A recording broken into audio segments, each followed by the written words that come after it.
Paramahamsa Nithyananda, a rare living incarnation, is named among the world's 100 most spiritually influential personalities today. Paramahamsa Nithyananda has been placed alongside Dalai Lama, Nelson Mandela, Oprah Winfrey, Paulo Coelho and others by Mind, Body, Spirit, the world's top esoteric magazine from Watkins, London's oldest and largest bookstore. A yogi by birth, he has been expressing his power of enlightenment since birth.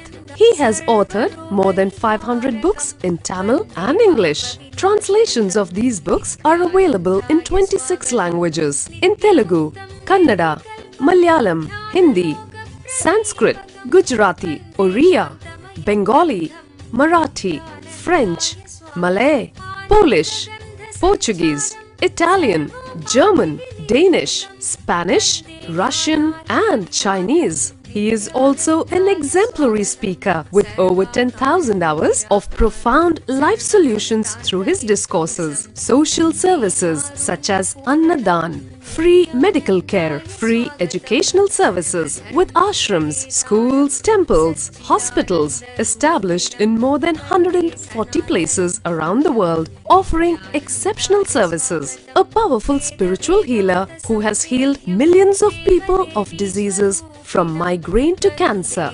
A Kriya Yogi who has formulated Kriyas for physical health and mental well-being, benefiting thousands. A living master who offers practical solutions for our everyday problems. He is the founder and spiritual head of Nithyananda Dhyanapeetham, a spiritual powerhouse who has revived the sacred Vedic tradition by establishing Vedic temples in places like Los Angeles, San Jose, Seattle, Toronto, Ohio, Oklahoma, Phoenix, St. Louis, Malaysia, Brazil, Paris, Guadeloupe, Dallas, New York, New Jersey, Atlanta, Calgary, Vancouver, Singapore, and places in India like Bengaluru, Hyderabad, Tiruvannamalai. A spiritual guru for 10 million followers, an incarnation who transmits the highest spiritual energy through initiation, a contemporary yogi who has revived the Vedic science of yoga worldwide through thousands of yoga centers, an adept in Ashtamaha-siddhis, mystical yogic powers, who has effortlessly awakened the Kundalini of thousands and graced them with spiritual powers, a dynamic young guru who is an inspiration for thousands of youngsters. India's most watched spiritual guru online, a beacon of spiritual light who has triumphed over the forces of religious terrorism and political persecution. Paramahamsa Nithyananda is an eternal Kalpataru, blessing the world with the boons of material abundance and spiritual enlightenment. He is the 293rd Pontiff of the world's most ancient Hindu organization, Madurai Adinam. Nithyanandaya swagatam, anandanubhavaswadam, sarvaroga nivarakam, vande papa vinashaktam. Nithyanandaya swagatam, nityamuktam nirvikalpam, dhyanaloka pradipakam, vande shantamayam bandham. Nithyanandaya swagatam, anandagandha sancharam, sarvopadi vinirmuktam.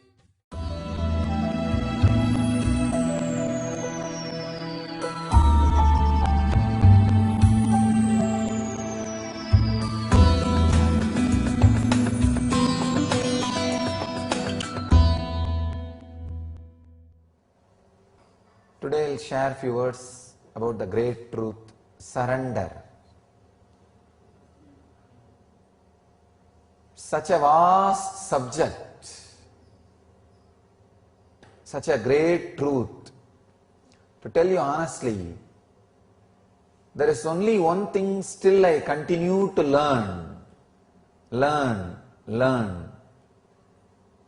That is surrender.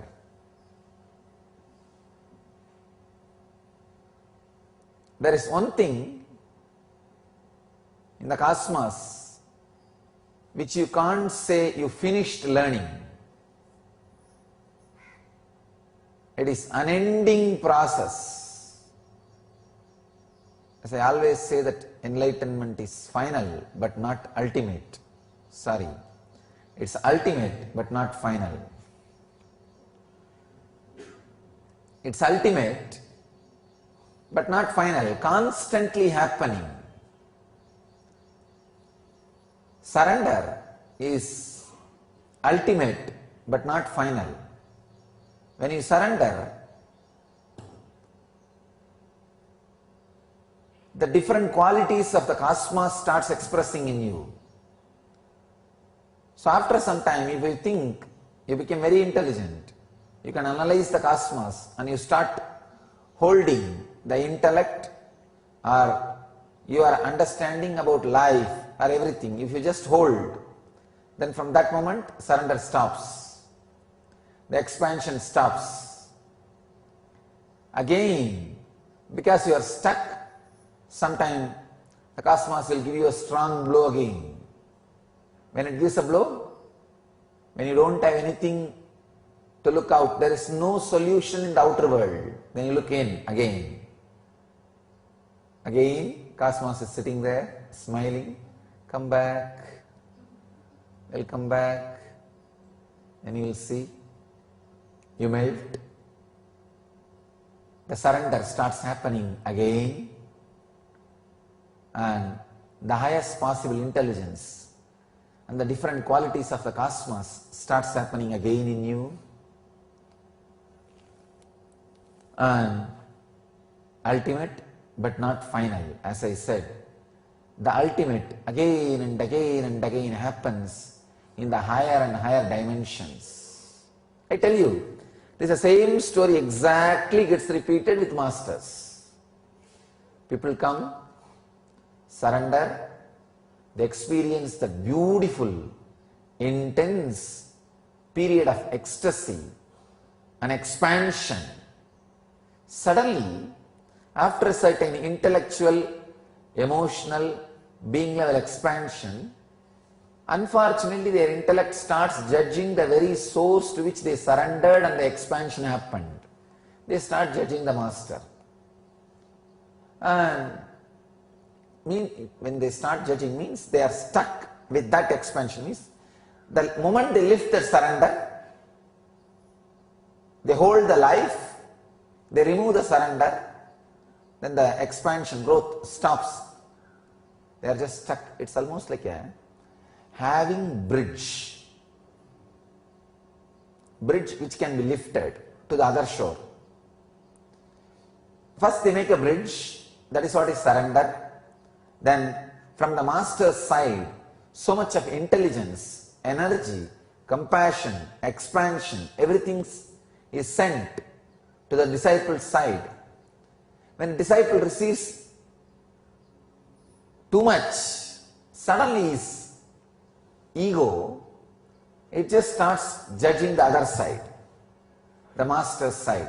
The moment you judge, the bridge of surrender is lifted. No more transportation is possible.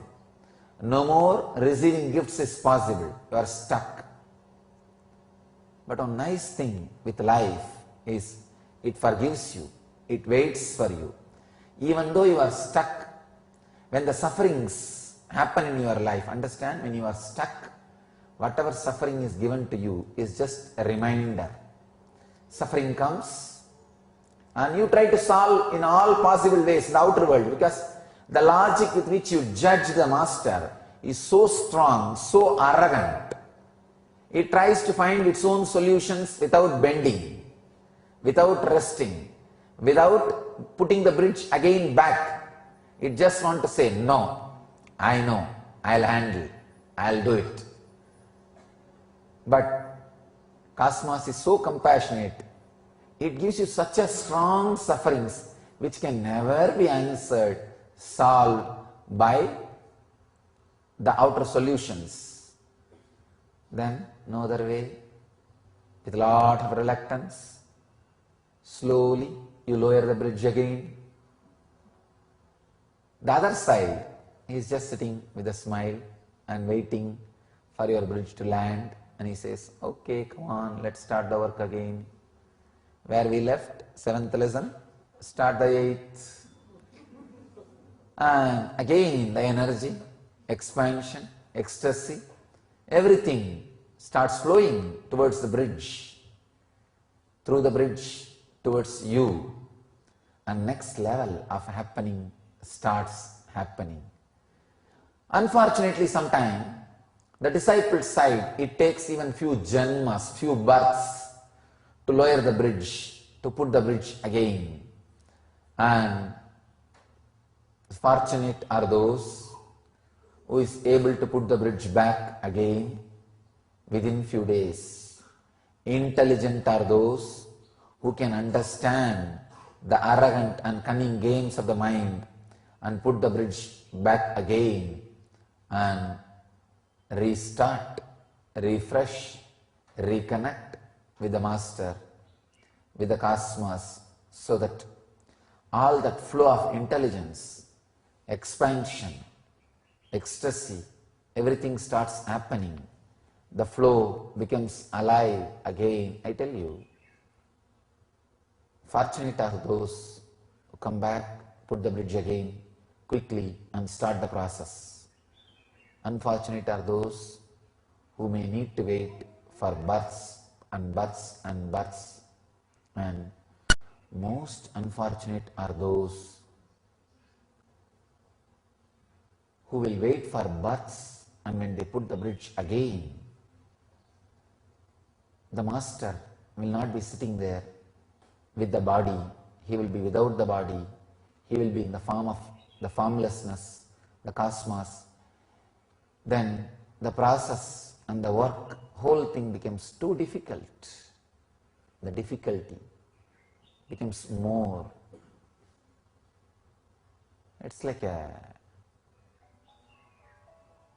trying to work with deities without having physical master.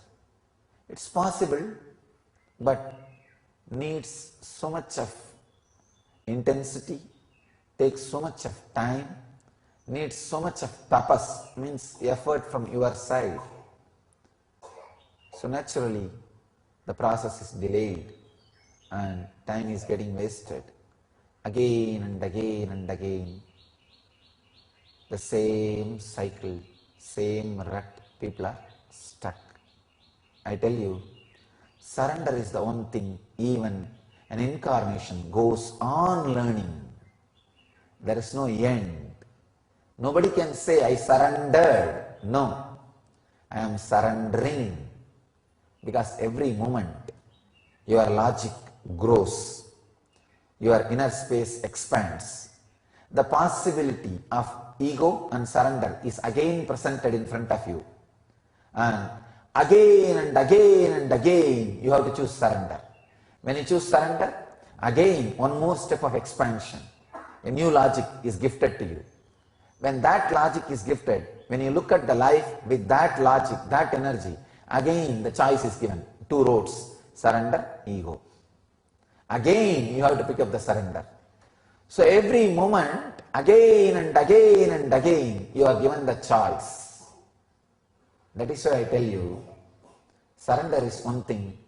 You can never say you learnt it or you did it.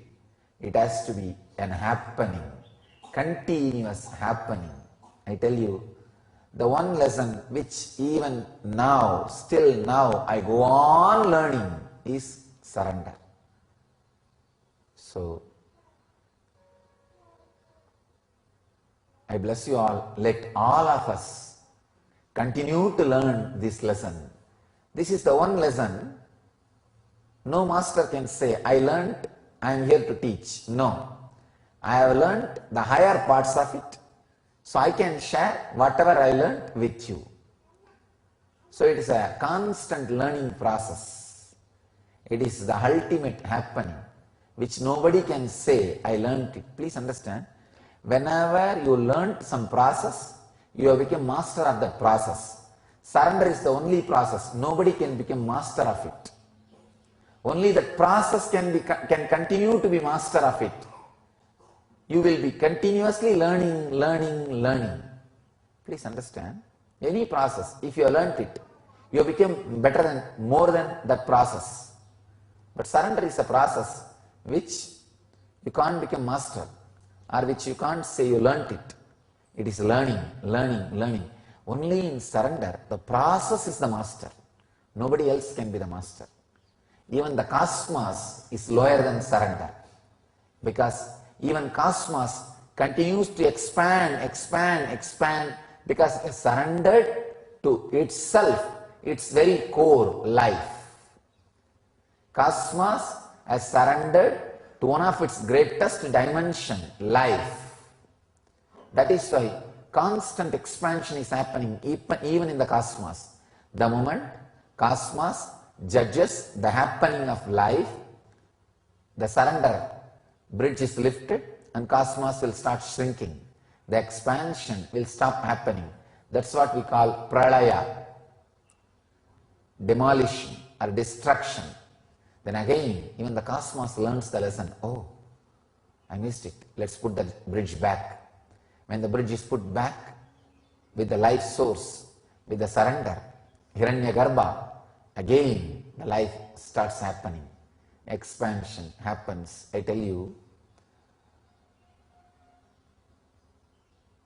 nothing can say, I learned to surrender, because it is an happening. It is an happening. It is a constant happening. So, let us all learn surrender, learn surrender, learn surrender, and radiate enlightenment.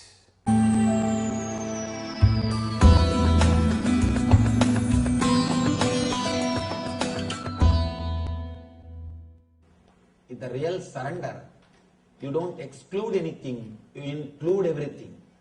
You just experience the whole. 3 levels of surrender exists. One is intellectual surrender, means trusting the master's intellect is much sharper, much more than your intellect, is intellectual surrender. Next, emotional surrender, surrendering the emotions, trusting that master's emotions or the way in which he guides is much more intelligent, that is best than my emotions. Third, surrendering the very senses, very cognition, the cognition which happens inside you, surrendering the root of the cognition itself. Here, surrendering the intellect is very easy, because it continuously tortures you. After some years, you have suffered enough with the intellect. You somehow wanted to get rid of it. You just surrender. Surrendering intellect is very, very easy. Just if you see somebody who is more intelligent, clear than your thinking system, you just surrender. For example, if you go to a consultant, naturally you surrender intellectually.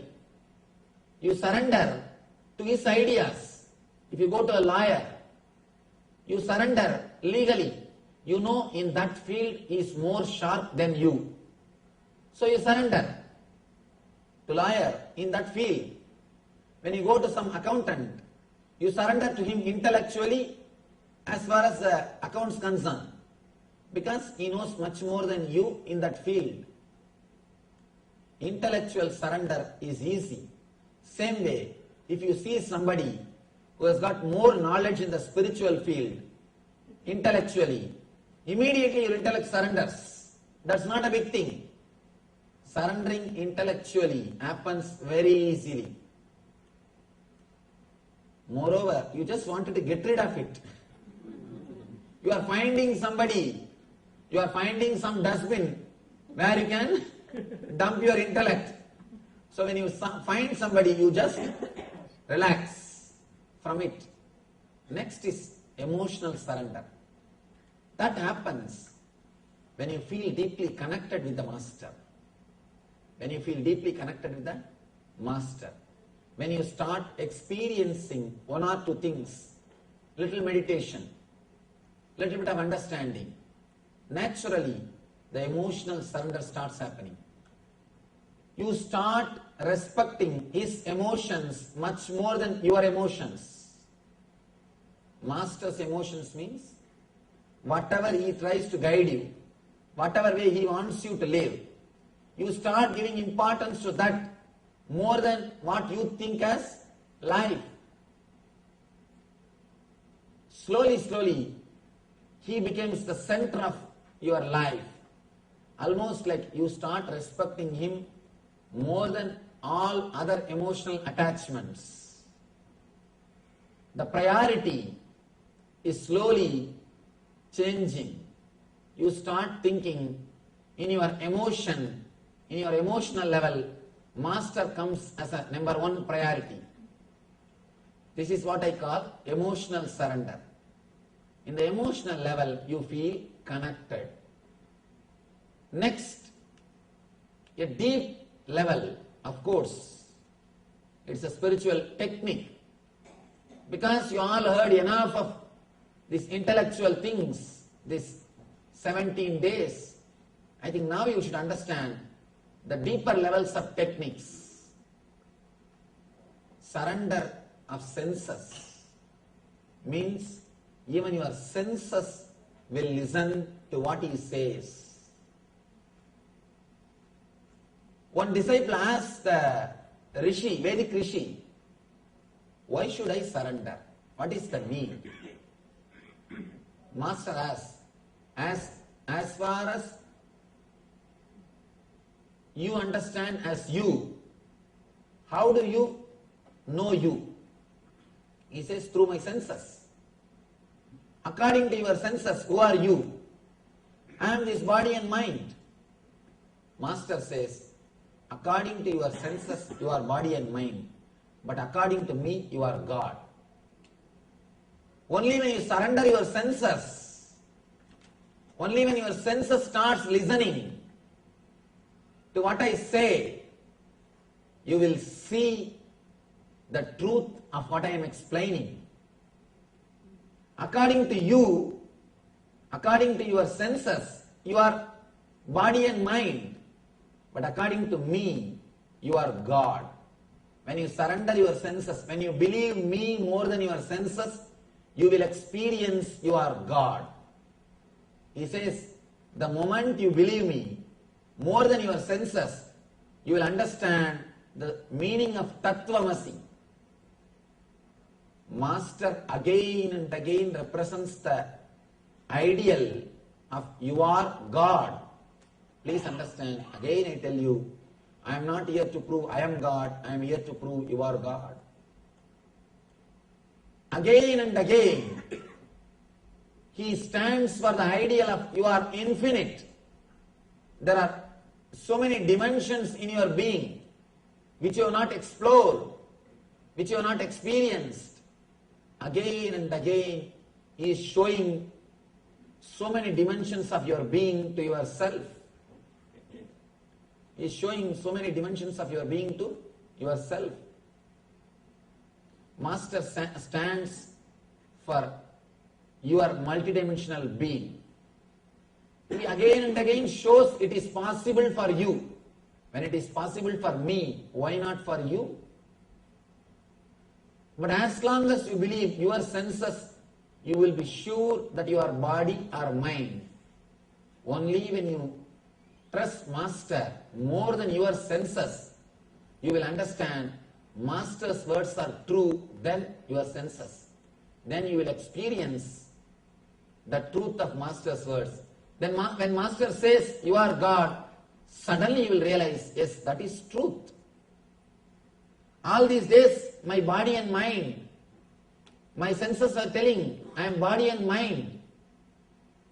As long as you believe your senses, you will believe only their ideas. The moment you start believing the Master more than your senses, you will realize the truth which Master explains. Two persons are speaking from two stages. One side your senses, they are saying you are body, you are mind. The other side, master is sitting, he is saying, you are God and you are divine. You have so many dimensions of your being. Enjoy everything, experience everything. If you are sitting there and listening, you cannot listen this. Only when you believe this, the words of the masters, more than the words of the senses, you will be able to experience the truth that you are God. You are ultimate. You are material and spiritual both together and something more.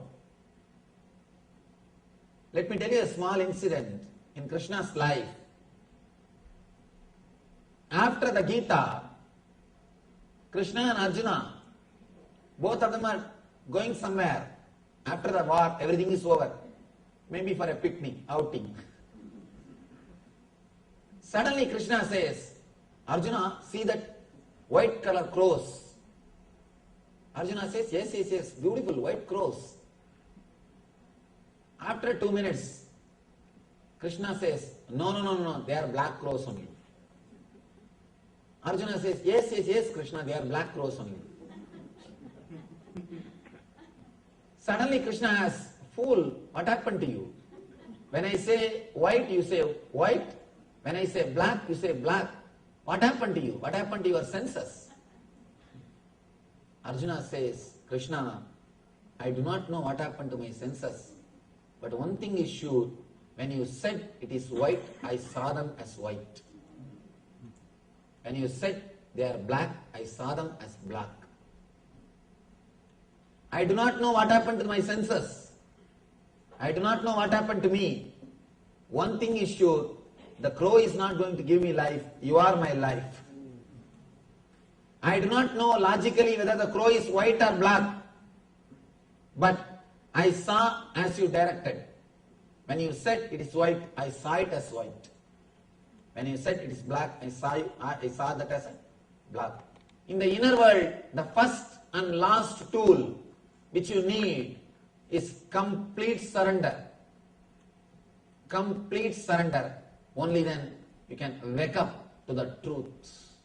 You can wake up to the truth. Then Krishna says, you are right. Because you started trusting me more than your senses. If Arjuna is trusting his senses, at the most, he would have been a good warrior, good king. But because he trusted Krishna more than his senses, he has become enlightened.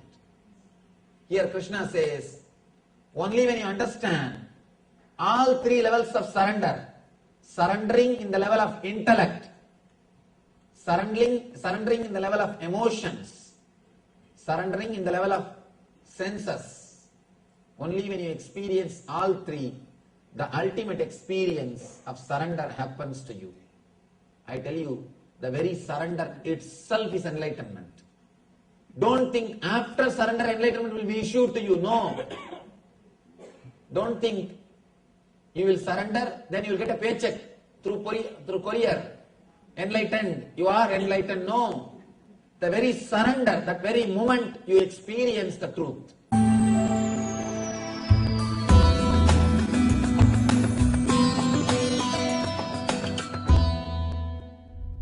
Surrender is not submission. Surrender means expressing your will 100% and dedicating your will to the higher will, making your will in tune with the higher will. Submission means destroying your will, bending your will. That's a big difference.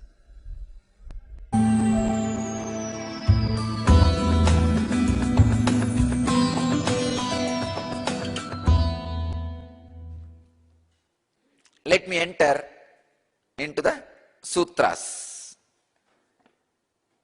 96th Patanjali Yoga Sutra, in 2nd chapter, 45th verse. Samadhi siddhir Ishvara pranidhanat.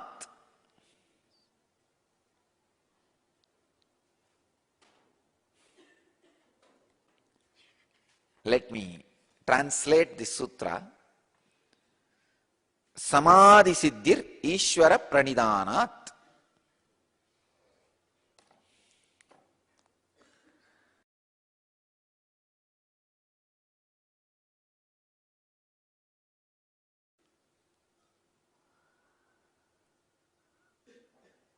All the words in the sutra are technical terms. Samadhi, Siddhi, Ishvara, Pranidhanat. All four words are technical terms. All four words needs a clear new definition. Samadhi means falling in tune with the origin, Adi, the original source. Sama means falling in tune or vibrating in the same frequency. Adi means the origin. Samadhi means vibrating in the same frequency of origin, from which you originated, vibrating in the same frequency. Please understand. When you start a spiritual practice, slowly you divert from the original mood.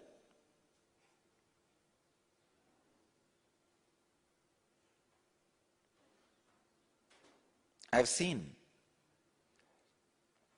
people diverting from the original mood.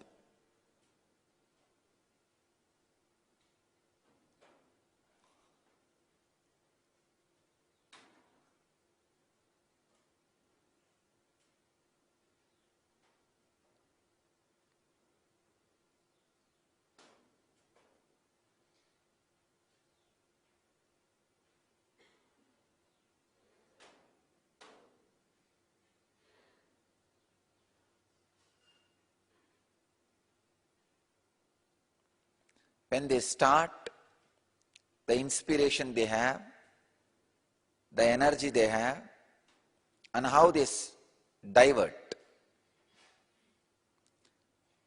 In any plane, if you get back to the origin state, fall in tune, vibrate in the frequency of the origin, you will achieve the success in any plane. Here,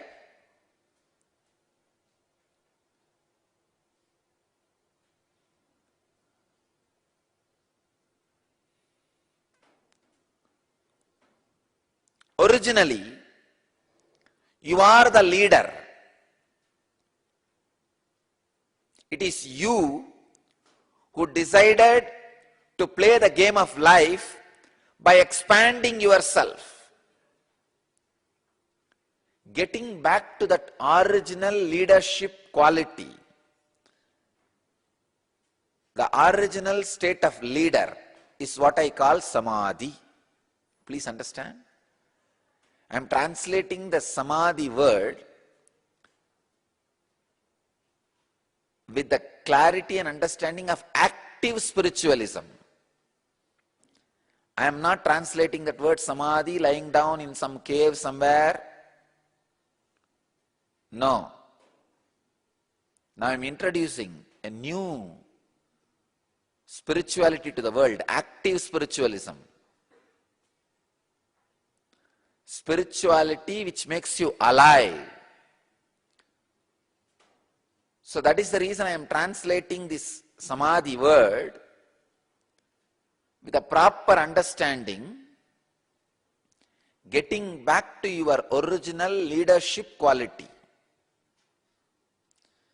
How to know whether you are progressing towards Samadhi or achieved Samadhi? You will become leader. If you have become leader, of your breathing space, whatever is happening, means your life. You are growing towards samadhi. If you become leader of the whole happening in you and your life, you have become samadhi siddha. You achieved samadhi. Samadhi means not just having altered state of consciousness, achieving the original leadership quality with which you happened. Samadhi siddhi, ripening into samadhi. Siddhi means ripening.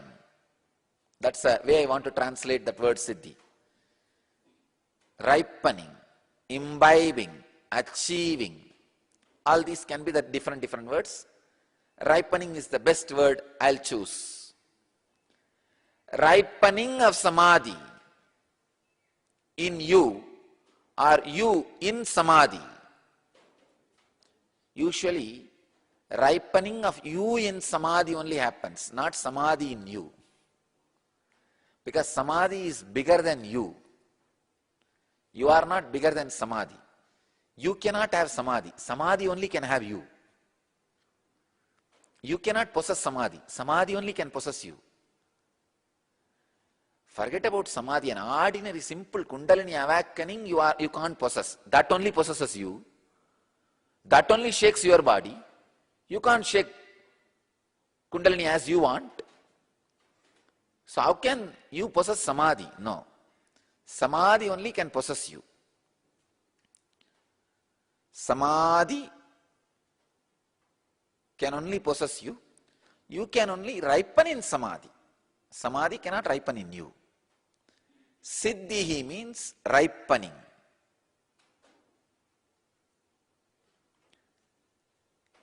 Samadhi siddhihi Ishvara pranidhanat. The word Ishvara, please understand why Patanjali is using the word Samadhi and Ishvara together in same sutra. He could have just finished Samadhi Siddhi, Sharanagati or Pranidhanat. He is using the word Ishvara Pranidhanat.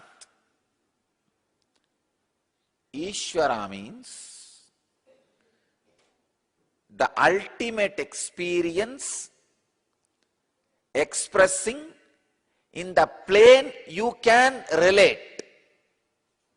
Please understand. If you feel you are just body,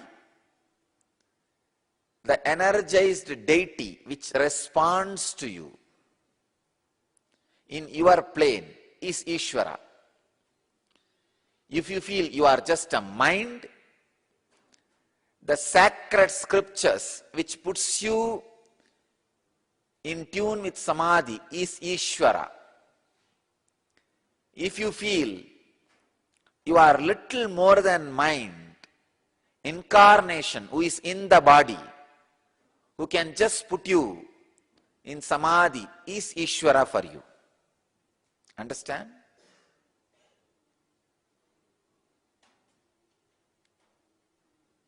Patanjali is using a very powerful word, Ishvara Pranidhanat. By surrendering to Ishvara, samadhi is achieved. If Ishvara and samadhi is one and the same, then why is Patanjali using two words? And he is not fool. Very, very intelligent person. Man who knows when to use more words and when to use less words, when not to use any words.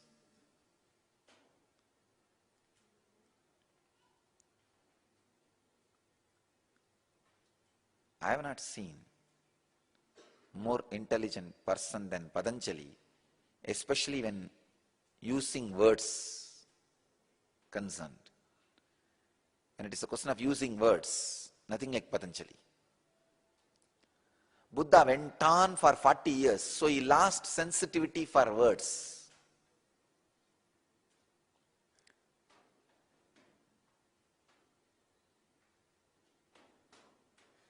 I can say for every master who goes on speaking, they lose sensitivity for words, including me. I go on and on and on and on. Soon I will cross number of hours speaking any master. I think as on now, only Osho is my competition. And maybe in few years, we will cross. Because I go on and on and on. And everything is recorded.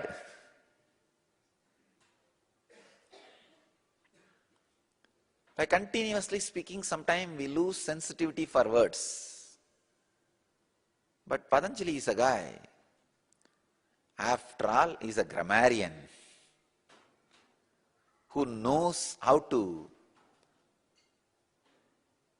use or not to use words. He is using two words here, Samadhi and Ishvara. Why should you use the word Ishvara? Understand, surrendering to Ishvara, you will have Samadhi. Then the word Ishvara need to be completely understood. Only then the ripening of Samadhi will happen in you.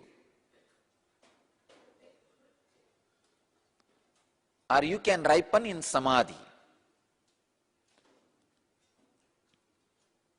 Ishvara means which leads you to Samadhi.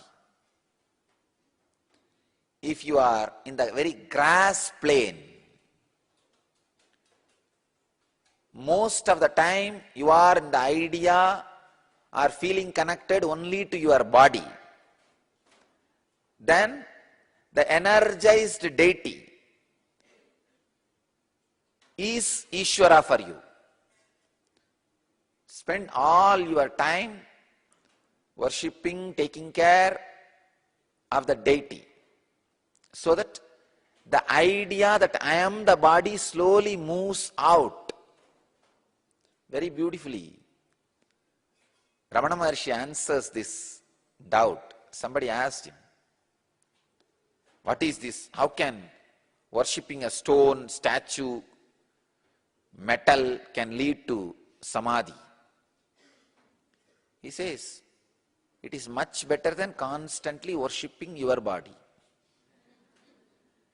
See, if you apply the sandal paste on the stone, at least it will be there for 2 days without smelling. Apply it on your body, what happens? He says, as long as you have the illusion and delusion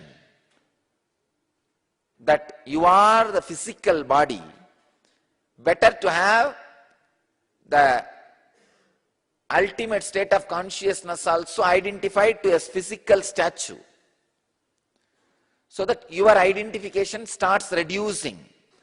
The shift in the consciousness of the first step starts happening. That is the reason still in the modern era I go on insist, inspire and establish temples all over the world. Still I insist on deities. People don't understand. If you are feeling that your physical body, more than 51% of your time, awareness time, see when I say awareness time, the time you spend in dream state and waking state. For example, in a day, you spend 20 hours in the dreaming state and waking state. In the 20 hours, more than 10 hours if you feel your body, please start with deity worship. Don't cheat yourself. thinking that straight away you can become enlightened. Start with the deity worship. If you are feeling more time, 50% of the time, you as a mind, means all your planning, joy, suffering, past, future, everything is mental game. Your joy is also mental, your suffering also mental. It is more identity based life, not physical based. If your life is more identity based, you are running around more for identity protection than the basic need. If you are not running around for basic need like a food, clothes, shelter, that does not directly affect your suffering or joy. Just the food, clothes, shelter is not a major part of your life. You don't think too much about that. The physical suffering or physical joy is not a major thing in your life. It is more a mind. You are established more in mind. Your life is more identity based. Then understand the sacred truths. Either listening to the masters or reading the sacred texts, the sacred truths expressed by the master, that is God for you. That is Ishvara for you. Another one thing, I don't want to translate the word Ishvara to God. No. The God word has been spoiled too much. Too much of meaning has been loaded into it. I don't want to translate the word Ishvara as God. No. Let me retain the word Ishvara as pure as possible without translating it into God.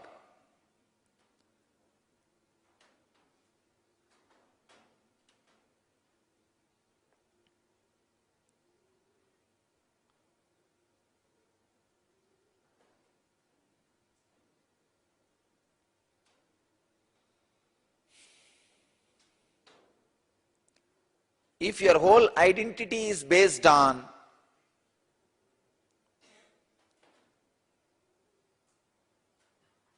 mind,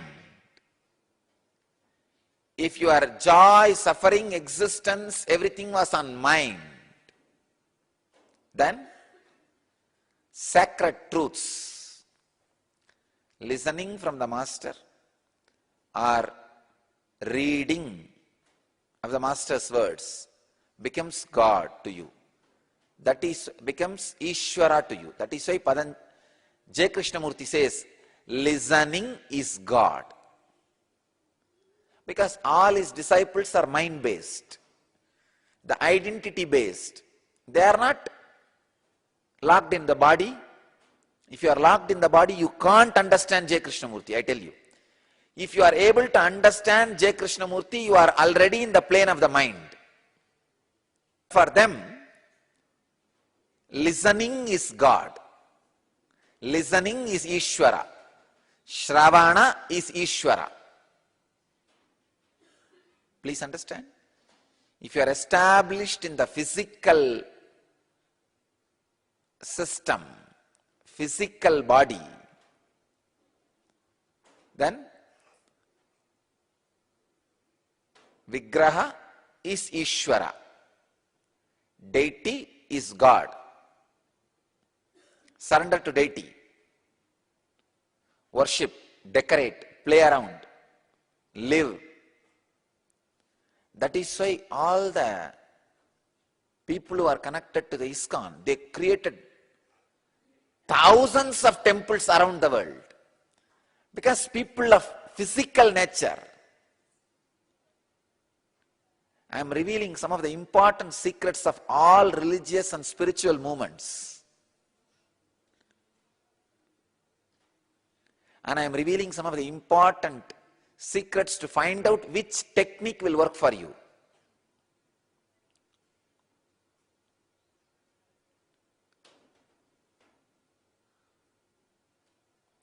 People who are feeling connected to ISKCON movement, God is Krishna and he is in this deity and he stays in Goloka, comes here. Whenever we worship him as Archavatara to accept our worship, the person who feels connected to this idea can never be connected to the idea of listening is God. But I can tell you, how many people are liberated through the Krishna statue? By the bhakti movements, same number of people, Krishnamurti is able to liberate just by the word. Different kind of people, that's it.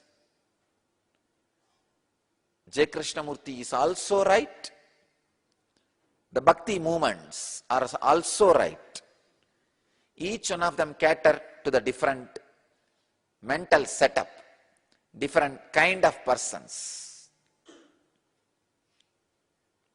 Third, very important thing, if you are feeling you are neither body nor mind, means you have reasonless suffering, reasonless joy. You are neither in the business of physical joy, nor bothered much about identity protection. You are searching for something more.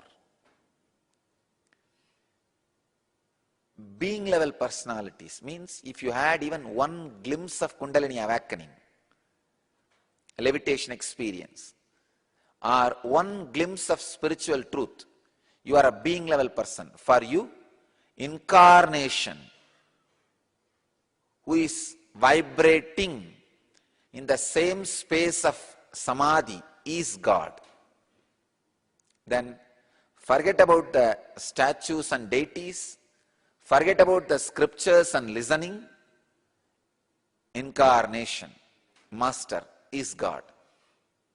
Please understand. Master is Ishvara. Surrendering to the Ishvara leads to Samadhi. Now find out which type you are.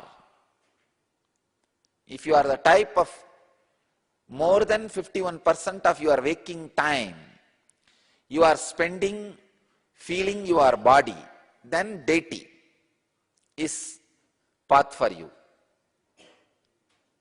Till you evolve from that state. If more than 51% of your time you are spending on the identity struggle, the mental game, then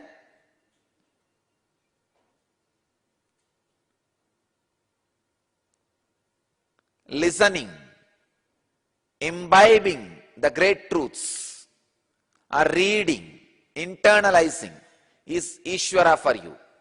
Spend all your time maximum in that.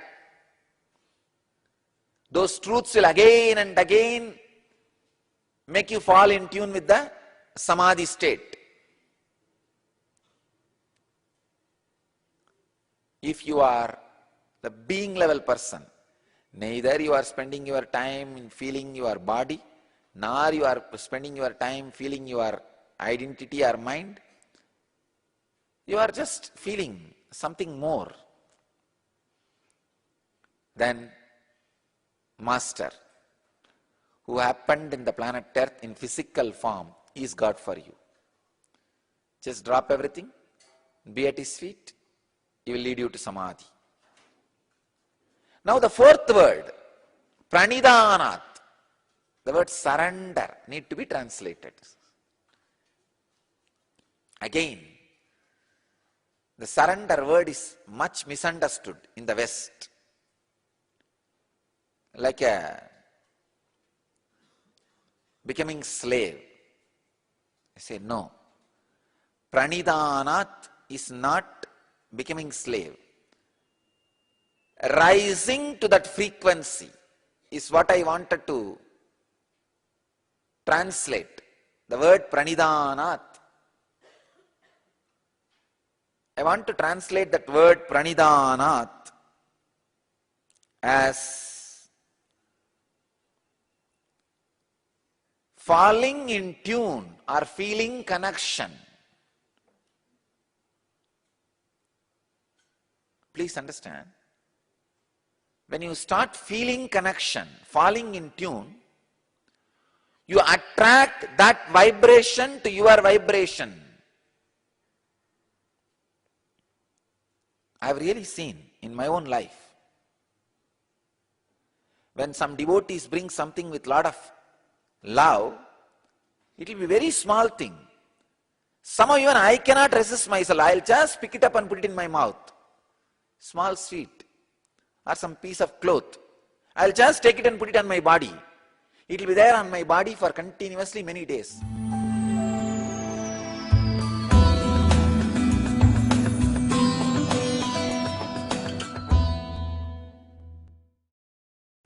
Devoted to anything other than you, the stem cell production happens. I tell you, devotion heals you. Second thing, how the early stem cell production happens. The stem cells which become part of your organs. I saw surrender.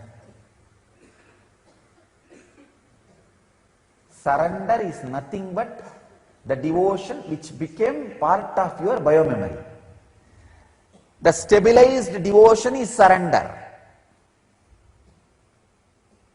Surrender means, see, devotion means where you and the person or the object or the space to which you are devoted, both exist. But in surrender, you say, let you exist, that's enough. Nothing else is required.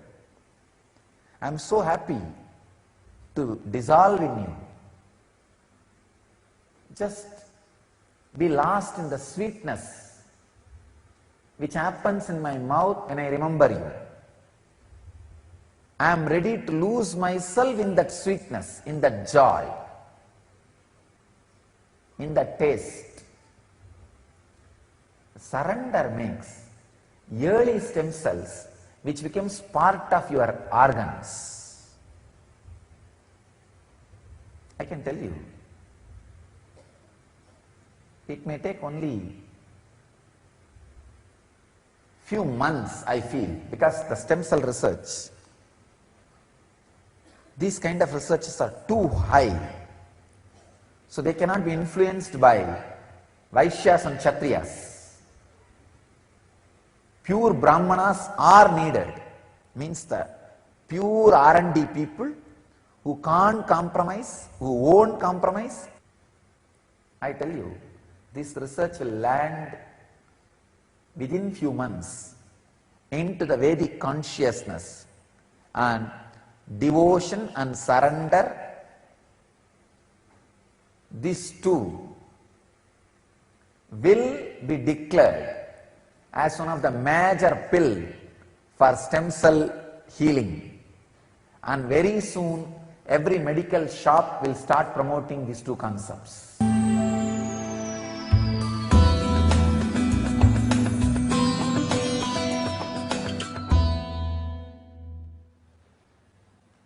During my wandering, I was resting in the noon time under a tree, putting my head on a small stone which had turmeric, all that little puja was done on that, but I did not expect it is worshipped by somebody as God.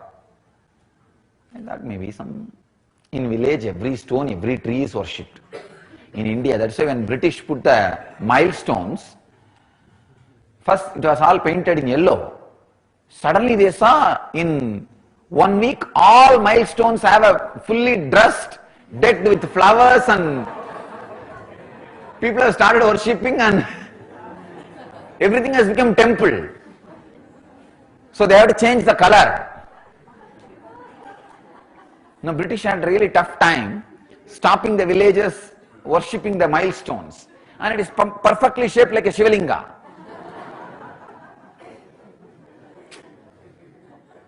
That is why I just bow down to this civilization.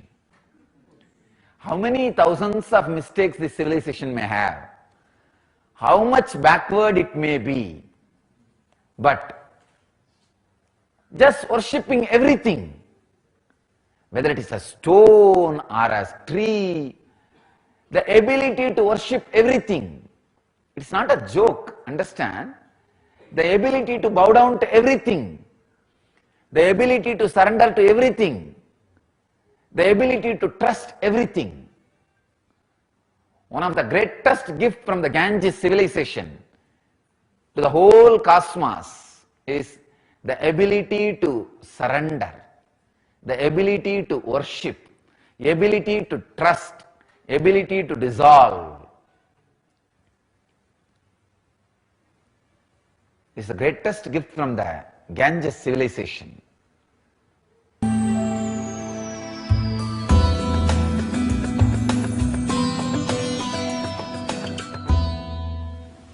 There is a beautiful story, Zen story. There was a great master. His disciple also is an enlightened master, Suzuki. When Suzuki's master passed away, the disciple, his name is Suzuki, he started crying, weeping, rolling on the ground. All the other disciples came and asked, Master, what is this? You are an enlightened being. How can you cry like this? How can you weep? Then Suzuki says, if an enlightened person should not cry, get lost. I am not interested in your enlightenment. I can't be so insensitive to this situation. I am crying because I'll miss his physical presence. He can never leave me, or I can never leave him, because he became me and I became him. That is different. But physically I'll miss him. I'll miss the graceful actions of him and the beautiful conscious leela, conscious play happening around him. I'll miss him. I'll miss it. That is why I'm crying. Then another disciple is asking, then what about the teaching which you are giving all these years? Accept what is happening. Accept what is happening. Tatada, tatada, tatada.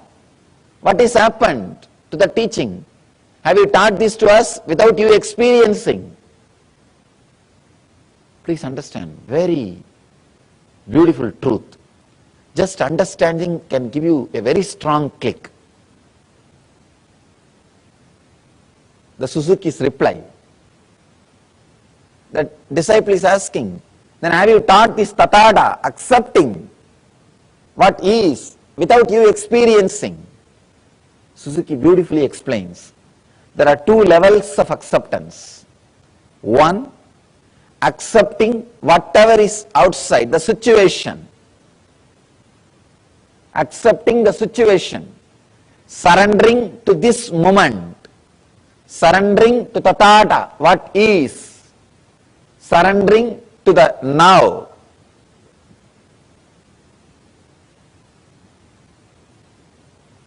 When surrendering to the now happens, that does not mean you will be insensitive. You will be insensitive. When you surrender to this moment, for example, this moment that when the master is dead, he is no more in the body. It is not that you will be insensitive. It can create a strong emotions in you, accepting that also. Acceptance in the internal level, in the inner level, the second level. See, usually what we do, we try to accept the situation in the outer world.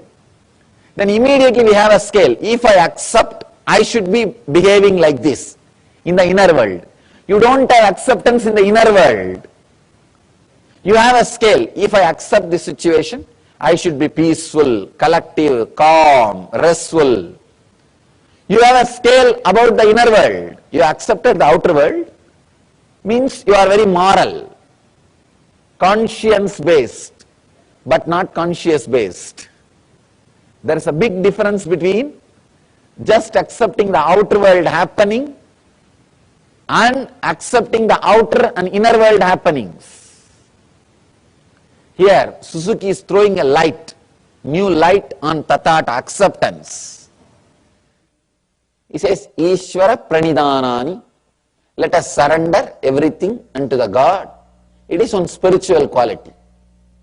He is not even bothered about God, he is bothered about the surrendering, that quality. He is not talking anywhere else about anything. He says, you can use God as a tool to surrender, that's all. As a tool to surrender. As an object to surrender. That's all. He takes the complete responsibility. So, take the complete responsibility. Even surrendering with responsibility. Understand? Surrendering with responsibility is enlightenment. Responsible surrender is enlightenment. I have seen people surrendering or claiming that they are surrendered. Oh God!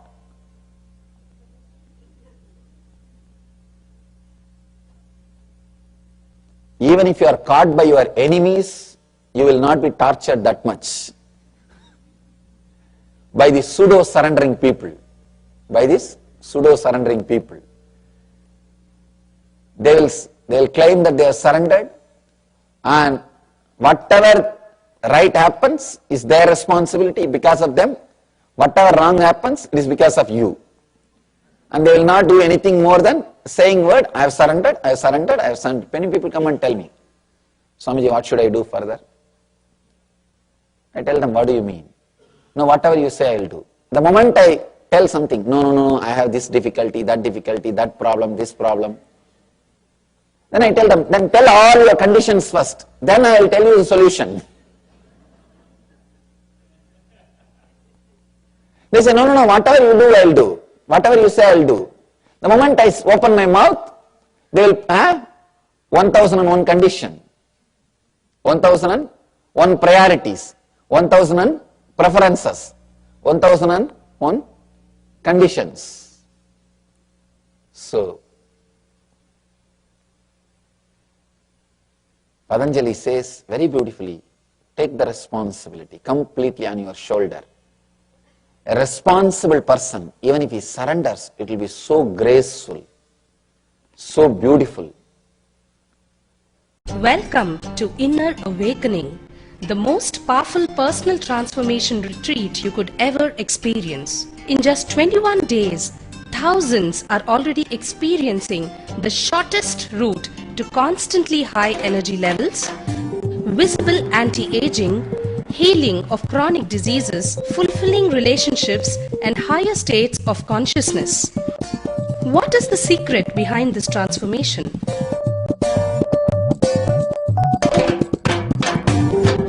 Kundalini means the inner potential energy. Once it is awakened, opens the different doors for the conscious experience in you. I can say which is a master key for all extraordinary spiritual experiences.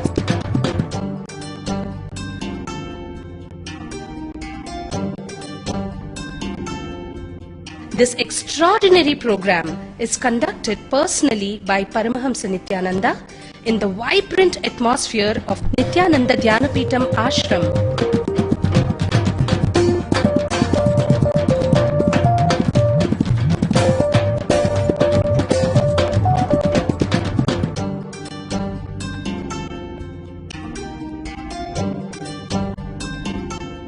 Open yourself to the benefits of Nitya Yoga and practical meditation. Experience physical and mental healing. Discover simple ways to handle life with success. Above all, enjoy individual darshan and blessings from Paramahamsa Nithyananda every day. Take 21 days for yourself and carry home the transformation of a lifetime.